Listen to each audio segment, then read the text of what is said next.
Do you know why you never see Irish mammies in fantasy books? Because you'd never be allowed go on an adventure. Okay, it'd be like, Mom, I'm going off to fight the Dark Lord. You are not. Not without putting on a jacket.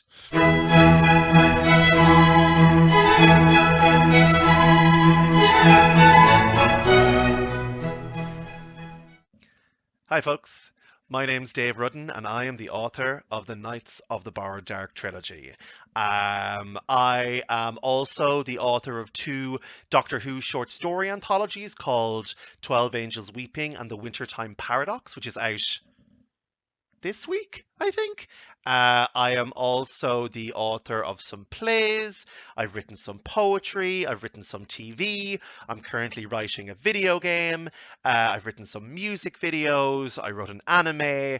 What else have I done? I grew a beard. It's very important. I can put pens in it. I also, what else have I done that's important? I once ate an entire Romantica when I was 7 and just got so, just got so ill.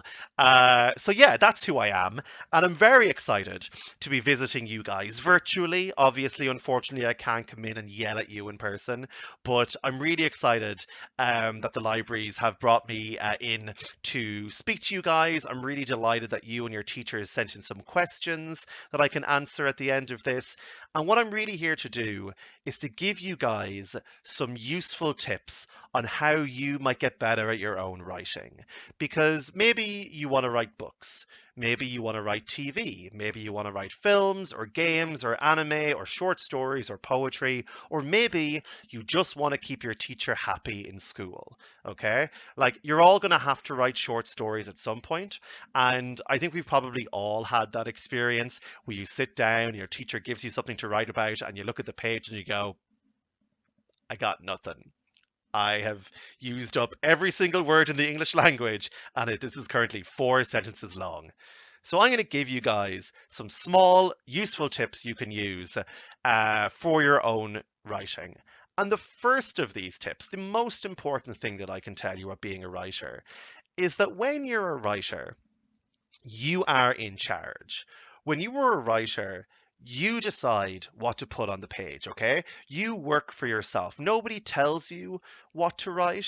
You get to explore the kind of things that you like, and you get to avoid all the things that you hate, okay? This is really, really important. So, what I want you guys to do now is first little writing exercise is I want you to pause the video. I'll wait. Don't pause it yet. Pause the video and have a think about the things you really like in a story and the things you really don't like. Maybe it's a book, TV show, it's a game, it's a film, the kind of things that make you think, okay, I'm definitely playing this to the end, I'm going to platinum it or whatever, or the things that make you go, you know what? I'm not going to watch this anymore. And everybody has those things, right? I have a friend who really hates horror movies, and at one point she was like, "Okay, you know what? I feel ready. Let's watch a horror film. Pick something moderately scary." So I picked something moderately scary. We got the DVD because we live in the past, and we put the DVD in the DVD machine. And about 5 minutes in, something slightly spooky happened, and my friend got up very calmly, went over to the DVD player, pressed the button so the disc came out, got the disc, went outside, got a hammer, smashed the disc to pieces, and then came back in and sat down. And then we watched Steven Universe instead. So everybody has things they like and that they don't like. And I want you to take a minute and try and write those down. Pause the video. I'll wait. Okay, so you guys wrote some stuff down. Um, And what I want you guys to really understand about the things you wrote down is that even though I can't hear them if you're reading them out, or I don't know what you've written down, I can tell you right now that everything you wrote down was the right answer. Because when you're a writer, it's not about right or wrong, it's just what you like and what you don't like. Okay? For example, I was speaking to a group of leaving certs once, and I asked them the same question. And this one guy stood up and up and up. Huge man. Looked like he'd been built in a shipyard. And I was like, oh, how's it going? What kind of things do you not like in a story? And he said, oh yeah, I don't like films where the dog dies. I was like, sames. And he had never realized that because he didn't like that stuff, he could just avoid it, okay? He could just ignore that like an allergy, right? He could just move away from it. And for me, right, I grew up in West Cavan. And I grew up in a tiny village called Bonboy, and I was a very shy kid. You wouldn't think it now because I'm a big giant avalanche of a man, but when I was growing up, I was really shy and I was really quiet. So what I used to do was I used to lose myself in books. Okay, I would read constantly. I would play a lot of video games, watch a lot of TV, watch a lot of movies, and eventually I had read so many or watched so many that something strange started happening. Okay, when I would watch a movie or when I would read a book, a little part of me would say, "Oh, I kind of saw that twist coming." Or, oh, I wouldn't have had him die. I would have had that person die. Or I would have thought, oh, actually, it would be so much cooler if this had happened instead of this. Have you guys ever done that? Again, this is a video. I don't know if you have or not, but maybe if you yell loud enough, I'll hear it in Dublin. So have you guys ever done that? No idea whether that worked or not. But so this little voice in my head, and maybe you guys have a little voice as well, that's like almost like a teacher pointing out with like the little red pen, going, that's a little boring. That scene didn't need to be there. I didn't like his hat. Whatever. Um, that part of you is the part of you that's a writer, okay? Writing isn't talent. It's not something only a few people can do. It's certainly not magic, okay? All writing is a muscle. The more you train that muscle, the better you get. You don't go into a gym on your first day and pick up the heaviest weight. Or if you're me, you don't go to the gym at all. You start small and you work your way up. So for me, I read and watched and played a lot of fantasy stuff, a lot of horror stuff, and I began to develop a sense of what I liked and what I didn't like. And it sounds weird to say that you like being scared, but when you're scared in real life, you don't have a lot of control over it. Uh, but when you're scared by a book or by a TV show or a game or a film, you could just close the book, put it in the freezer, move on with your life. Or if you're my friend, you can get the DVD, get a hammer, and smash it. It was my DVD as well. I'm kind of annoyed. But as I read and as I played games, I started to develop taste, what I liked and what I didn't like.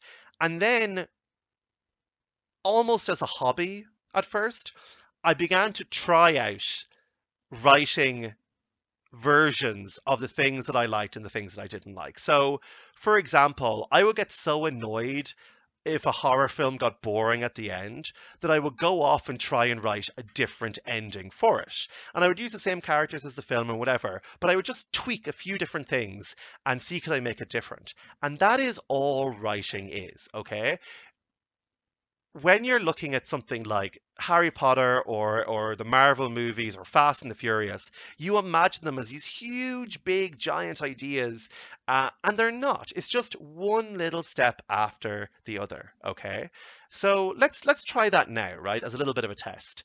I'm going to give you guys a really simple idea. Okay, kid discovers magic.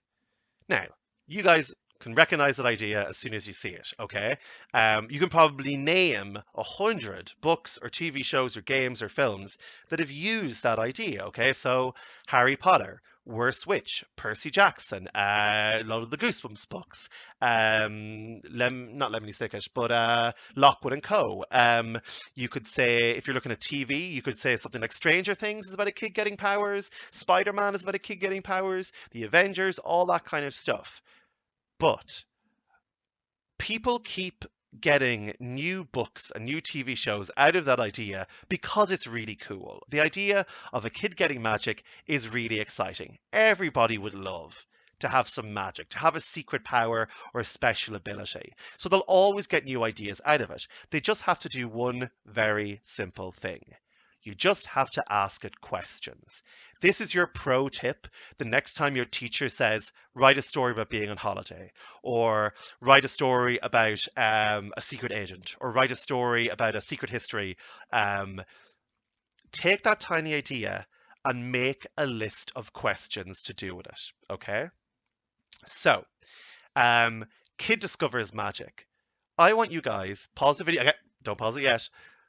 When I'm finished, pause the video and write down a list of questions about that idea. If I was like telling you my book is about a kid who discovers magic, what's the next thing you'd want to ask? What's the next thing you would want to know? Okay? And I'm going to see if I can guess them. Okay? So pause the video, make a list.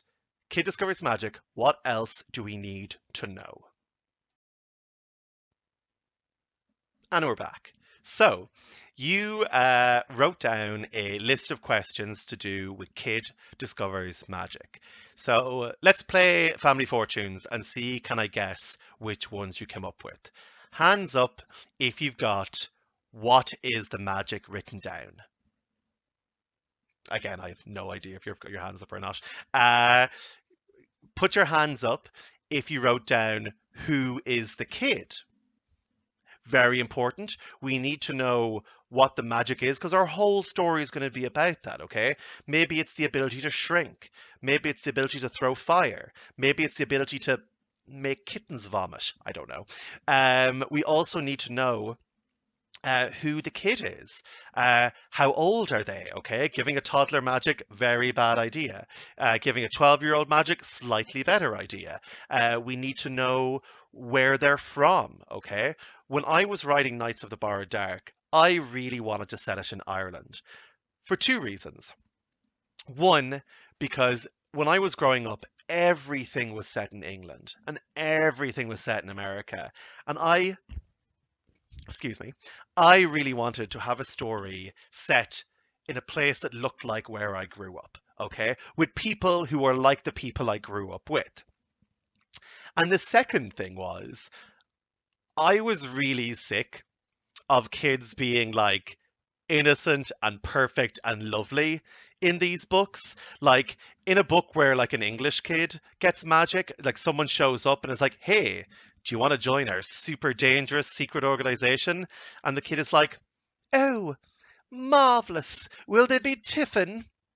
It's like, no, I grew up in West Cavan. If you showed up to a kid and was like, hey, do you want to join our secret dangerous crusade? The kid would be like, what? No, leave me alone. Sound like a hairdryer full of rocks. Do you know why you never see Irish mammies in fantasy books? Because you'd never be allowed go on an adventure. Okay, it'd be like, Mom, I'm going off to fight the Dark Lord. You are not.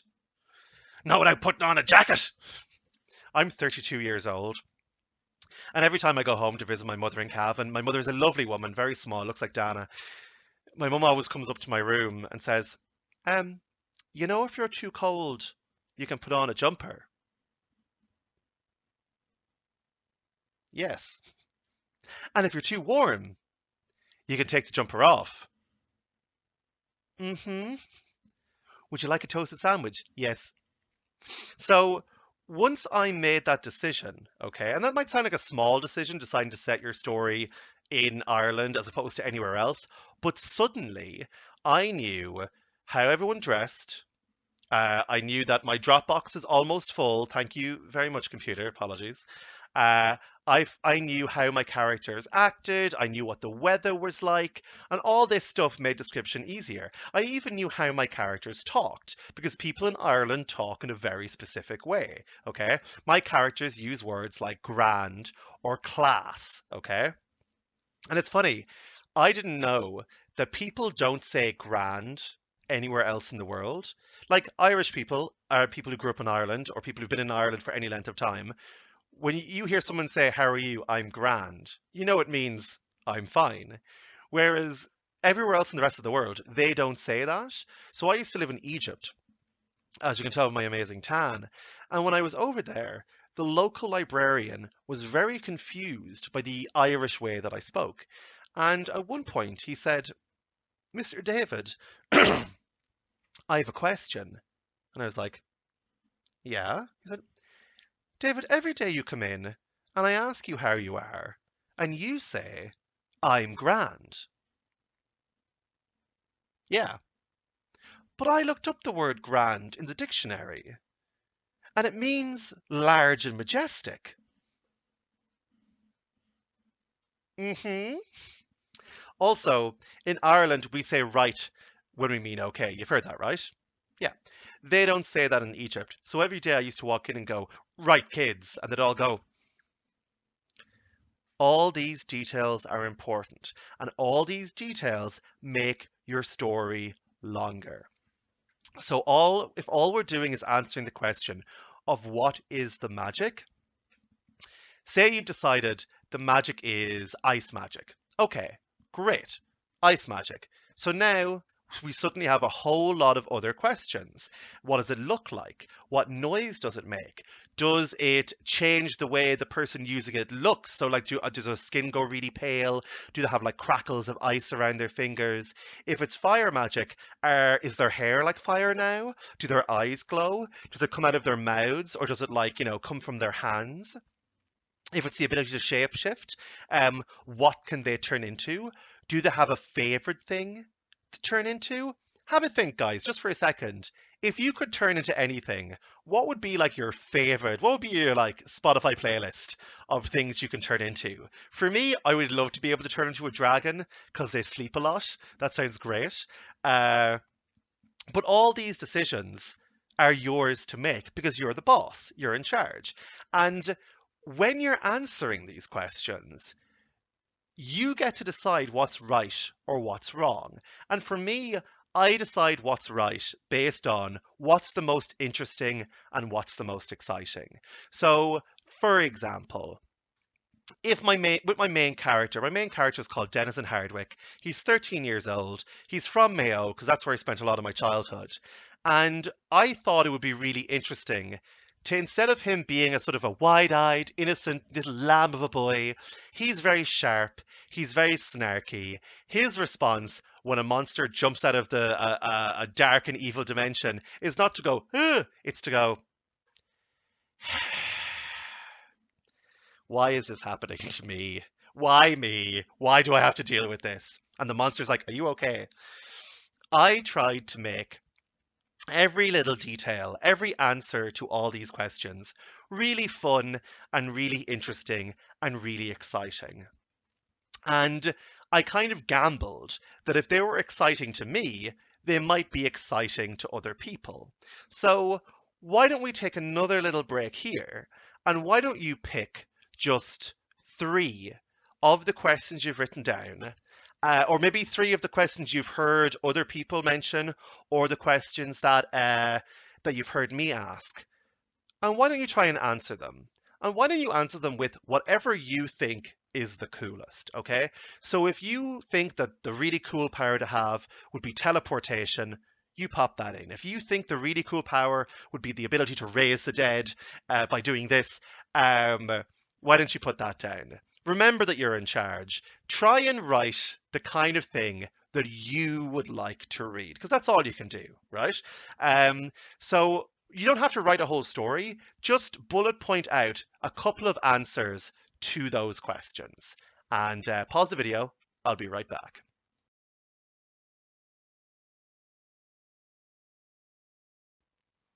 Okay, so you took some time and you answered the questions you had about the kid discovers magic idea. And I hope you enjoyed answering those questions because that is the heart of writing. You should be writing things that you would like to read. You should be coming up with ideas that you enjoy, that you think are cool. Okay, that's your compass when you're writing. Like, you don't try and impress anybody else. You try and come up with ideas that you find really interesting. Now, this was really clear to me when I was writing Knights of the Borrowed Dark, especially when I was coming up with my monsters. So I'm a huge fan of monsters, and when I visit schools, I always ask the kids, do they know the rules of monsters? So, for example, guys, hands up if you know how to kill a vampire. I'm going to presume all of you have your hands up. And I'm going to presume that were I in your classroom and I was to ask you how you kill a vampire, you would say garlic. You would say sunlight, just like gingers. You would say stake to the heart.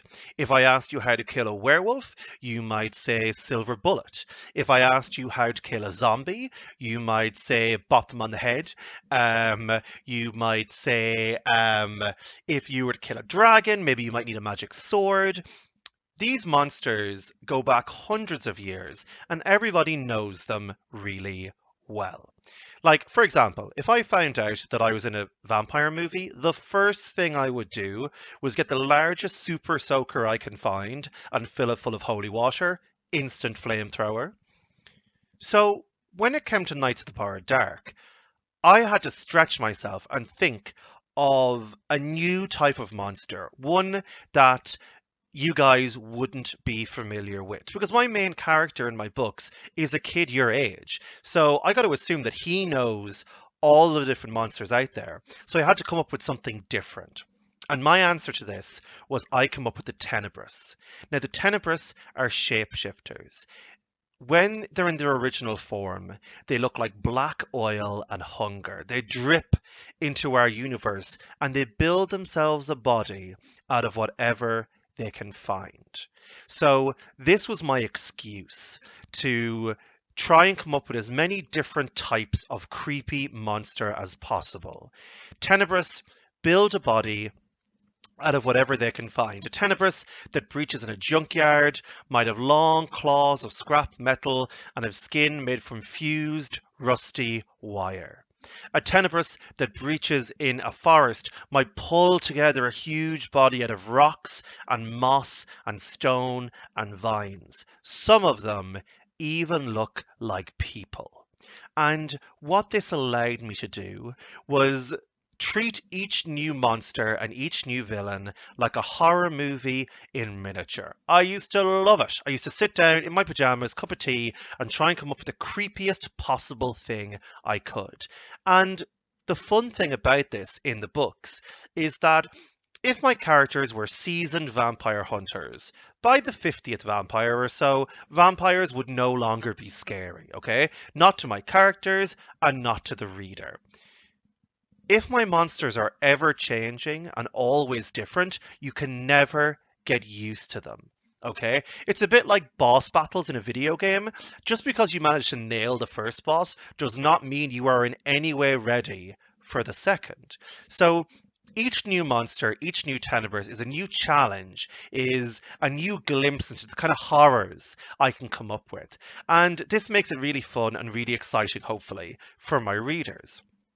Also, when I was trying to come up with the magic, I wanted to come up with a type of magic that had not been seen a lot before, and a way of dealing with it that had not been seen a lot before. So, like, I grew up on Harry Potter like everybody else. Did find it a little bit weird that Voldemort always waited till the end of the school year to attack him. Very polite of the guy. And I kind of didn't want this sort of cozy school setting where there were always teachers around, where you learn your magic and your spells from a spell book, and where things are kind of safe, okay? So in my books, the Knights of the Borrowed Dark have the ability to call up and control this vicious magical fire, because fire is a perfect weapon against the darkness where the Tenebrous come from. Now, this power is extremely dangerous, not just to the monsters, but to the person using it, okay? It is very powerful. It's constantly seeking to get out of control, to burn down everything around them. So the life of a Knight of the Borrowed Dark is a battle, not just against the monsters, but against themselves and against this power that is constantly trying to burst out. Now, if it does burst out, and again, this is something I got from video games where if you misclick in a video game, or if you use your special power without thinking about it, or if you just kind of flail around and spray and pray with your weapon, you're going to end up getting killed. There are consequences for your actions, and it's the exact same in Knights of the Borrowed Dark. The more the knights use their power, the more they experience the cost. Iron spreads out through their body the more they use their power. So they have to be really careful to keep it under control, because every time they use it, they're losing a little bit of skin or a little bit of flesh, okay? It makes it very dangerous, and it kind of highlights the idea of automatic bravery, okay? Hands up here, who's a brave person? See, this thing, I don't know. I don't know if I'm a brave person or not. I'd like to think I am. I'd like to think if I had to stand up for my friends or my family or do the right thing, I would. But I don't think you can know that until it's tested. I've got a cousin in New York who's a firefighter, and he's been in so many burning buildings that his arms look like melted candle wax. And he used to visit me when I was younger, and I would always ask for stories of his adventures. He'd had all of these ridiculous situations that he'd been in. And I remember at one point he told me that he was being lowered from a helicopter onto a burning skyscraper, and he was taking people from the roof and bringing them into the helicopter so they could be brought to safety, right? And he had brought all the people off the building. There's just two people left, a little old lady and her tiny terrier dog, right? And he went down, got the little old lady, brought her up. She's like this small, there you go, and went back down for the dog. So he lands on the roof, he's in the harness, and he's like, "Here, boy, we gotta go." But the dog has been driven mad by the smoke and the fire, and he lunges for Declan's throat. Declan's my cousin, not the old lady. And Declan manages to get his arm up in the way, and the dog sinks his teeth into Declan's arm. So Declan's left there on this collapsing, burning tower, and he just goes,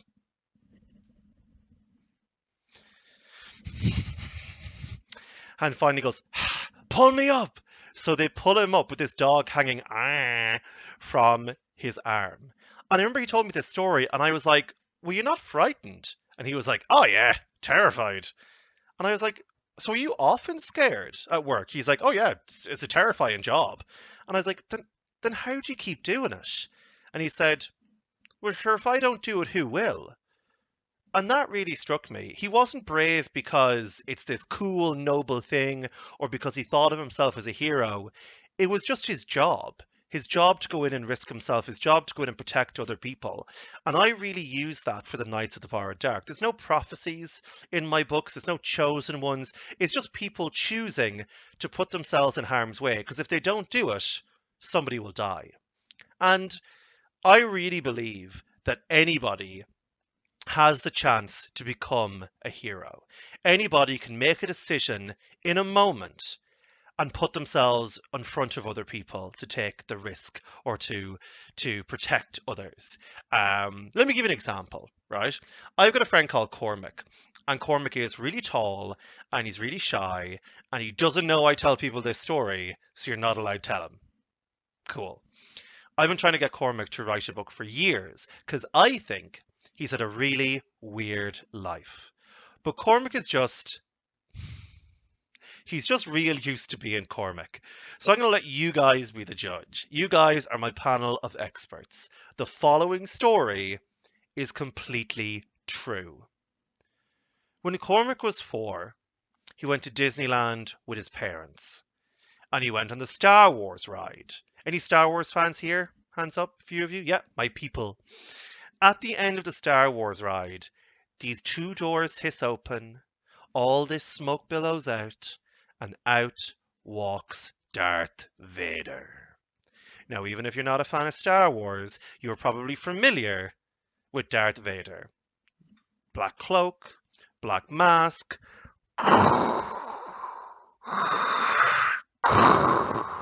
bad guy, or has very bad asthma, one or the other.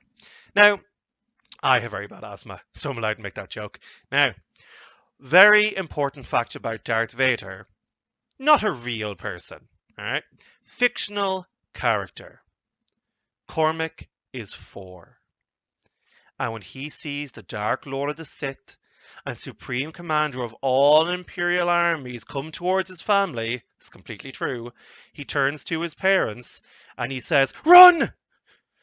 Save yourselves!" And he charges Darth Vader, weeping. Now, Cormac is quite a tall child, so when he headbutts Darth Vader in the crotch, Darth Vader goes down.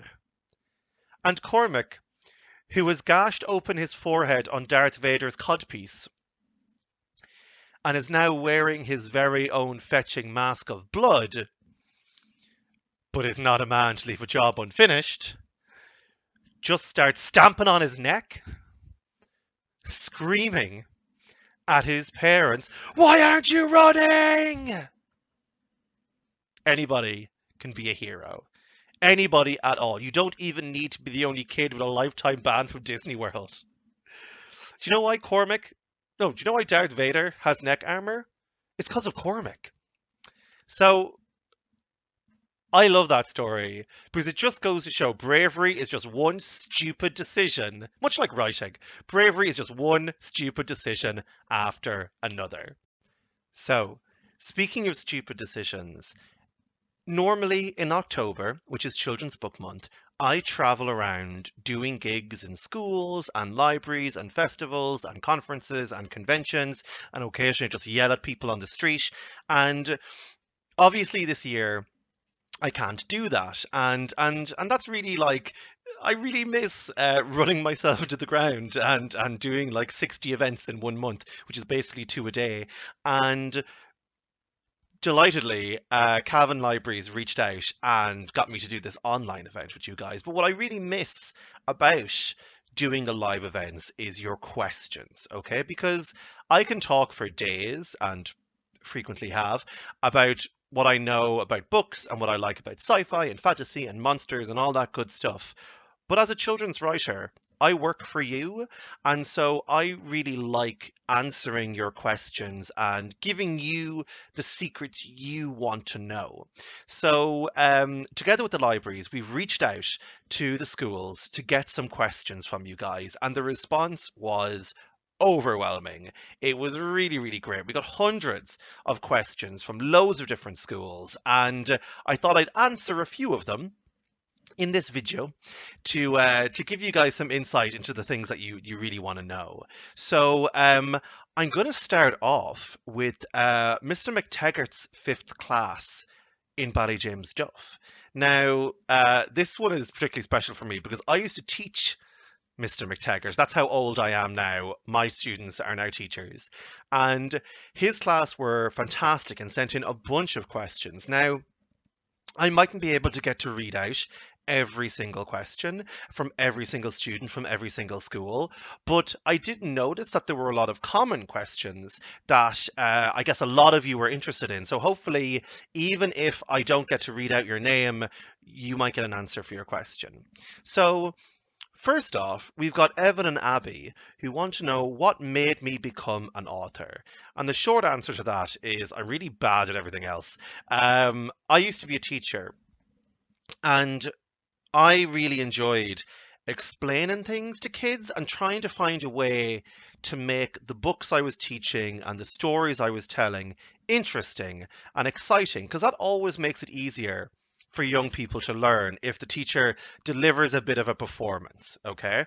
Now, the more I did that, the more I realized what I enjoyed was the performance, and I enjoyed making kids laugh, and I enjoyed telling stories much more than I enjoyed talking about grammar and spelling and gerunds and all that kind of literature-y kind of stuff.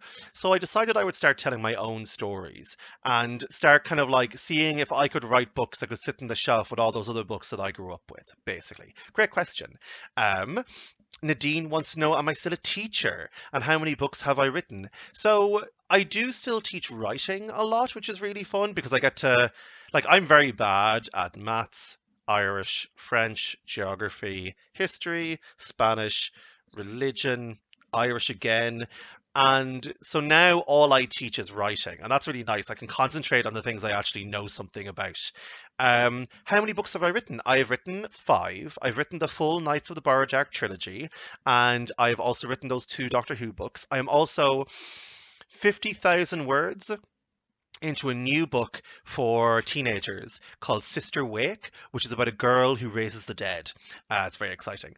Um, is writing more enjoyable than teaching, and was Mr. McTaggart a good student? Very good question from Emma. So I I think I couldn't just do writing. I think if all I was doing was sitting at my desk and putting down words, I get bored. Like I need that connection with an audience. I need to like make people laugh and to tell jokes and to do all that stuff. So I think I like balancing it out. I couldn't just teach all the time because I want to write my own stuff. So like I like to like kind of a half and half mix. And the cool thing about being a writer is you really get to decide what you're doing from day to day. So today I'm recording this. Tomorrow I'll be just writing. The next day I could be Skyping with a school in Norway. Like it's all very different.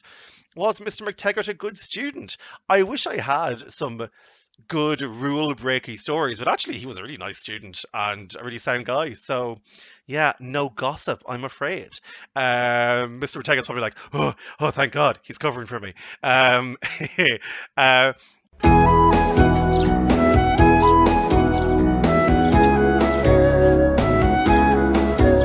Okay, so sorry, brief aside. The next question I'm about to answer are from Brusky National School, 4th, 5th, and 6th class. Hi guys, how you doing? And I have heard people say brusky and brewski, so I wanted to be sure of the pronunciation. So I rang my dad. My dad is a lovely man, very Viking-y, okay? You know, the real inspiration for the beard. And I was like, Dad, quick question. Is it brusky or brewski? And so my dad is a thorough person. So the response I get, he calls me back or whatever, and he's I've heard both. So I rang Jerry Brady, and I was like, who's who's Jerry Brady? And I was imagining like the mayor of Brusky. And he was like, oh, so Jerry Brady is apparently the former chairman of the county board. Um, and a lovely guy, apparently. Hello, if you're watching this. And they had a debate about it. Dad, in the course of this phone call, also gave me directions to your school, which I can't use because COVID. He also gave me Jerry's address, which I also don't need. And then the entire history of your area and the entire history of Jerry Brady. So I feel very well informed going in to answer your questions. Okay, back to the video.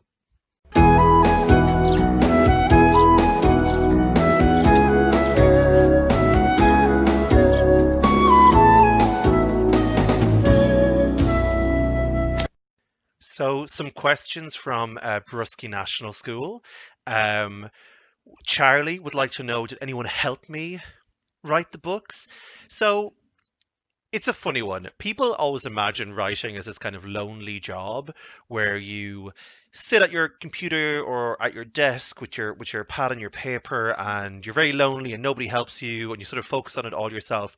But actually, being a writer is kind of about being in a community. Like I have lots of other friends who are writers, and we go for walks and we have chats about some kind of monster I'm trying to put together or some like plot point in their books. And we give each other ideas back and forth, and we share it with each other. I know my family was really supportive, even though they're not super into like reading and writing. They would always like make sure that I got lots of books, and then like when I was younger, they would drive me to libraries. When you write a book, the first thing you do is get an agent, and an agent is like your business manager. They're the person who brings your book out to publishers and tries to get you a really good deal, and they try and argue a good contract for you, and they make sure that like you're happy at all times. And then with a publisher, you have the editor who goes through your book to make sure that every bit of it is good, and they point out the bits that are boring or the bits that need to be funnier or sharper or scarier. Then it goes to what's called a copy editor, who just focuses on the sentences and the grammar and the language and make sure it all makes sense. And then you've got somebody called a proofreader who goes through and makes sure that there aren't any mistakes left over from the long process. So even though my name is the name on the books, each book that I write is a project between 10 or 20 or 50 people. Even your teacher who has organized this and the librarians who have put all this together are part of a book, and it's thanks to them really that my book has been read by so many people, because they're the ones who recommend it, or they're the ones who bring it into classrooms or who teach it. And so yeah, like I owe them a lot, and I'm really grateful for them. uh, so we've got a question from Sean, and this has also come up with a few different students. How did I deal with bullies in school? Because as I mentioned earlier, I was bullied quite badly when I was in sort of kind of fifth class on to maybe fifth year, went on for a while. And at the time, it was really tough. And I really thought it was just going to last forever. And now that I'm a little bit older, when I look back on it, it's really interesting because I kind of have that little bit of distance. And what I've realized is all the things that I got picked on for, being a big guy, being ginger, being into books, having glasses, all those things that made me odd or different or whatever, are now the things about me that I love the most. When I was younger, they made me stand out, and now they make me stand out, and that's a good thing. And I think in school there's a tendency to believe that you shouldn't want to stand out, you shouldn't want to get attention, whereas later on you actually realize the things that make you different make you special, and they make you unlike anybody else. And the things about me that people would have called weird or whatever are now the things that are my job. Like, I had a Skype meeting last night with a guy who directed some of The Walking Dead, and he's directing a show called Raised by Wolves, and he wants to make a TV show of my books because he thinks they're weird. And that's a good thing. Whereas before, when I was growing up in like a small village in Cavan, and I was maybe the only person in my class who was into books, people picked on me for being different. But you need to preserve those things about you that are different, okay? Never let anyone tell you that what you like is wrong. Never let anyone tell you that the things that you're into are weird or bad, okay? They don't get to do that, okay? Like, if you're getting picked on and if you're getting bullied, look at the things about yourself that they're calling out and protect those things, because those things are what make you you. And most of the time, the reason that you're getting bullied is because the person bullying you is unhappy and they want to spread that unhappiness around. Now, at the time, I hated the people bullying me, and now that I've grown up, I have a bit more perspective, and I'm like, well, they must have been going through a tough time, or maybe they were just jerks. And hopefully they've grown out of it. And if they haven't, that's on them. But like, all you can control is yourself, and all you can mind is yourself, and protect yourself, okay? Never give up on something because people are calling you weird. Never like try and cut off the bits of yourself that are really weird and different just because other people say you should. They don't get to tell you that. And the thing you should remember as well is that like school is temporary, right? It mightn't feel like it now, but things can change really, really quickly.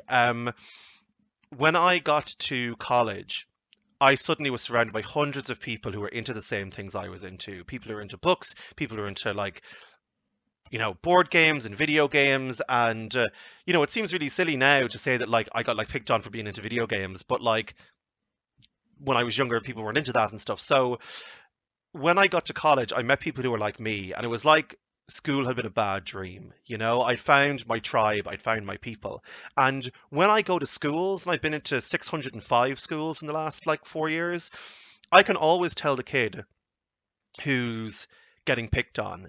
And I can always tell that in 10 or 15 years, when that kid gets out, or they get to Dublin or to study, or they will find people who think they're amazing. It's just at the minute they're trapped with people who don't get it. And if you are a kid who is picking on other kids because it makes you feel better or it makes you feel stronger in yourself, ask yourself why that is. Ask yourself why you need to put other people down to make yourself feel better and stop. So yeah, Matt, let's see who else we got. Joe wants to know, do I like scary books? Love them, absolutely. My parents gave me Stephen King when I was like 8, and they're like, that'll keep him quiet. And I was like, ooh, but it was delightful. Um, Charlotte wants to know who inspired me to write and who was my favorite author when I was younger. So those two questions have the same answer, interestingly. Basically, my favorite authors when I was younger were the authors who didn't treat me like I was stupid just because I was a kid. So authors who put in dark and weird and clever stuff, even though other people might have thought, oh, that's not suitable for kids. Because that's the thing. As a children's author, I get told constantly, oh, your books are too dark, or your books are too weird, or your books are too violent. And I'm like, I don't know. I know 10-year-olds and 12-year-olds, and I know the films you guys are watching, and I know that you guys are you're ready to see and deal with some kind of spooky stuff as long as it's dealt with in a way that is like keeping you in mind and stuff. So like authors like Derek Landy, like Lemony Snicket, like Terry Pratchett is my favorite author, Roald Dahl. Like books can be weird and books can be scary. Um, and like it's important to think about if you're reading a book and something frightens you, tell somebody, talk to your parents about it and get their perspective on it and stuff. Like my family don't read a whole lot, and so when I was a kid and if I read something that freaked me out, I feel kind of alone with it. Whereas now if I read something that freaks me out, I can like talk to my wife, I can talk to my friends. So like if something scares you, share it with the world. Excuse me. I've drank a lot of tea. Now we've got some great questions here from Miss McDonald's class and Lara. Killian would like to know, what is my favorite book that I've written so far? That's a difficult one because for me, each book has something special about it. So, my first book, Knights of the Borrowed Dark, that's the first book that I ever wrote. So before that, I didn't know if I could actually write a book. And through writing that book, I learned so much and I learned what I was capable of. And even though I think I've maybe gotten better at certain things since, that's still always going to have a special place in my heart. I will say as well, getting to write for Doctor Who was really exciting. Like, I've been a fan of Doctor Who for my whole life, and I loved getting to like take on these characters and get to like look at my own versions of them to write Daleks and Cybermen, and getting to see my name beside that logo was really exciting. It kind of felt like getting to play with like when you're a kid and you have like well, of course you do, you are kids, when you have like different toys and you get to like act out dramas with them and play with them. Like that's what it felt like. I got to pick up these really important characters and like smash them together and do my own thing with them. That was really fun. um how long does it take to write a book? From Liam S. Really, really good question. So as I mentioned, I will write the book. Then it'll go through my publisher where I rewrite it and I rewrite it and I check the spellings and I go through the commas and all that kind of stuff. Usually, writing the first draft of the book takes about 6 months or so. And then I spend another 6 months polishing it and making it perfect and making sure it's really good. That might sound like a lot of work, but what you have to remember is this means you don't have to get it right on the first try. This means that the first time you write the book, it can be really messy and all over the place, and you're just figuring things out. And then you can go back and polish and take certain bits out and make certain characters more important. Most things that you read aren't the first draft, they are the sixth draft or the seventh draft. So, like, if you guys have seen Guardians of the Galaxy, for example, the first draft of that movie had no jokes and no iconic soundtrack. And it was only when they were writing the third draft of the film that the director, James Gunn, was like, oh, guys, we could make this really funny and we could change up a bunch of stuff and we could make it almost a comedy as well. So, like, good ideas can show up at any part of the writing process. So don't feel like you need to get it perfect the first time that you write it. My favorite childhood novel, Emma would like to know that. So my favorite childhood novel is Matilda by Roald Dahl because it's dark and it's weird and it's funny, and Matilda is such a great main character. The villains are fantastic. Mrs. Trunchbull is awful. Miss Honey is just the kind of teacher that you really want. And I think we forget that that book is a murder mystery. Like, that's really interesting. Like, everyone focuses on the like, oh, cute reading things, but actually It's a really dark and weird story. I'm a big fan of Matilda. Um, Amber wants to know, do I ever feel like giving up and how do I keep going? Yes, all the time. Um, so the great thing and the problem with writing is that you are your own boss. So like for example, today my job is I got to do 1,000 words. That's 3 pages of my new book. I got to record this video. I got to edit it. I got to make sure it's all polished. I got to put in silly videos and silly like pictures and stuff and some silly music. And that's great.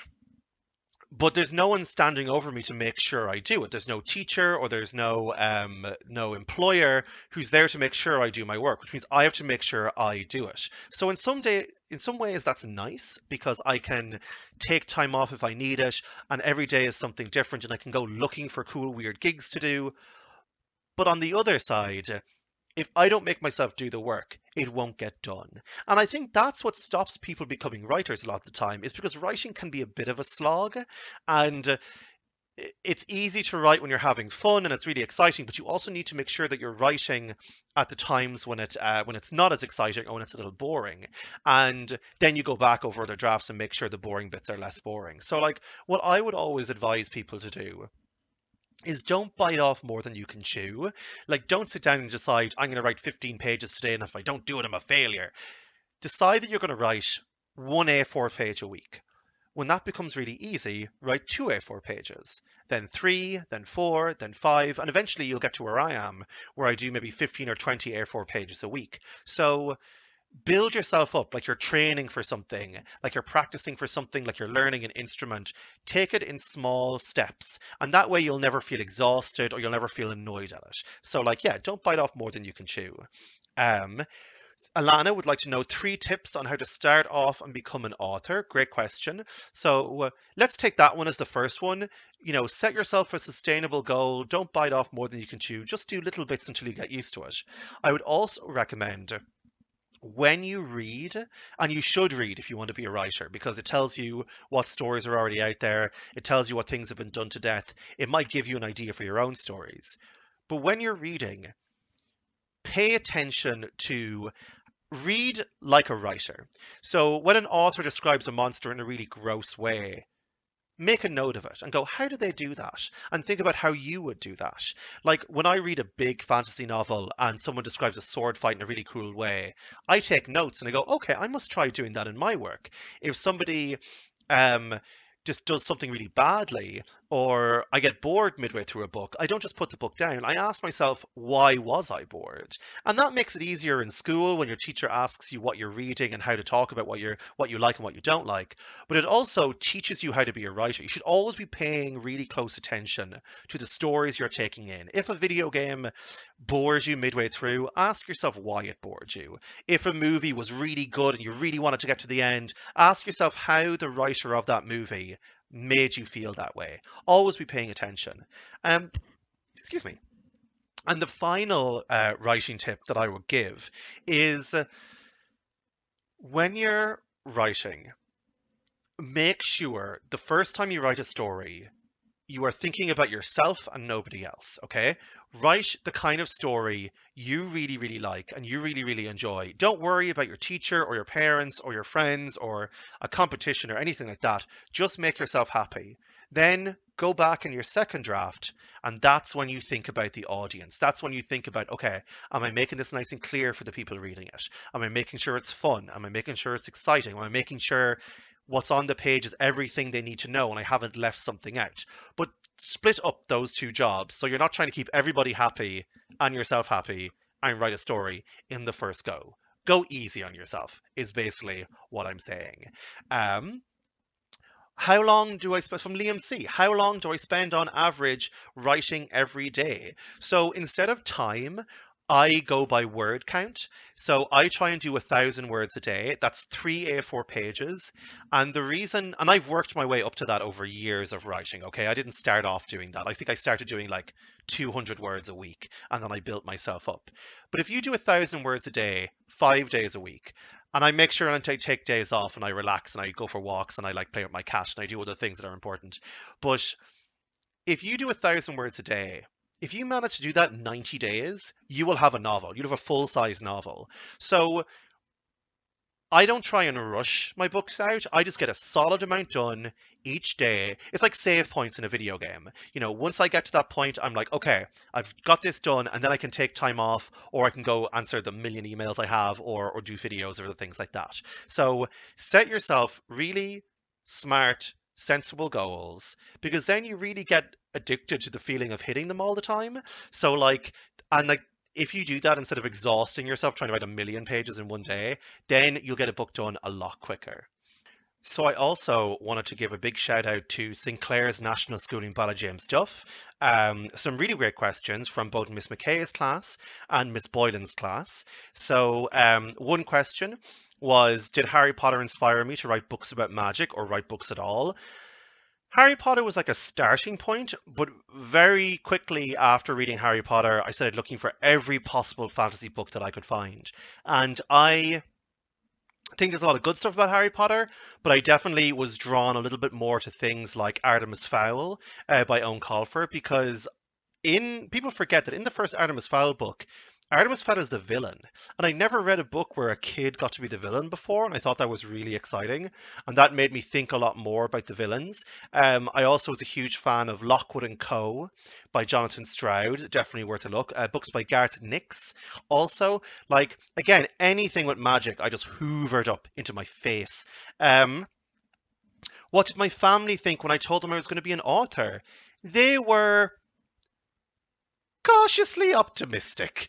They were excited for me, but they were also like, is that a real job? Are you gonna? I'm like, no, it isn't. It's a nonsense job where I make up things for cash. But they've been very, very supportive since. My brother's a teacher and he brings my books into his school, and they always come to my launches, and they're all really, really supportive. Like, I'm definitely the odd one in my family. They all have like serious, important jobs, and I'm a eat it. Um, so some really great questions as well from Dara and Sean and Kayla and Katie and Anastasia and Roxy and Alex and Kaylee Ann and Reese, some of which I think I've maybe answered in different parts of the talk, but just to pick out a couple there. How old was I when I published my first book? I was 26, so that was, I was 26 when I sold it, 28 when I published it, and I'm 32 now. Um, and out of all my short stories and books, what has been my favorite to write? I really love the Doctor Who short stories because it's almost like I got to write a season of TV. There's 12 short stories and each one is about a different villain. So I feel like I got to do my own little TV season. I've also written, if you look on my website, daverudden.com, there's a bunch of very short little short stories that you can just read for free and just click on and download. And they're about fantasy and about fairy tales, and monsters, so you can have a look at those. Guys, thank you so much for all of your questions. I hope you really enjoyed the video. I know it's a trifle ridiculous. This is a new thing that I'm kind of trying. Obviously, normally I would be in your school and yelling at you and waving my arms around, but I hope this video is something you really enjoyed. Thank you for your questions. I hope I answered them fully. Thank you to the teachers for sorting all this out. And thank you again so much to Cavan Libraries for bringing me in and putting all this together. Guys, if you're not signed up for your library, what are you doing? It's free. It's free real estate. It's free books. Go in, get your card. You get to sample all these books. And because they're free, if you don't like something, you can put it back. But you might find your new favorite book and your new favorite author.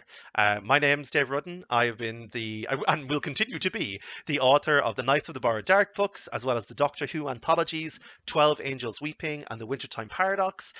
Check out my website for some teaching resources, teachers, and some other videos of me being ridiculous. Thank you so much and keep reading.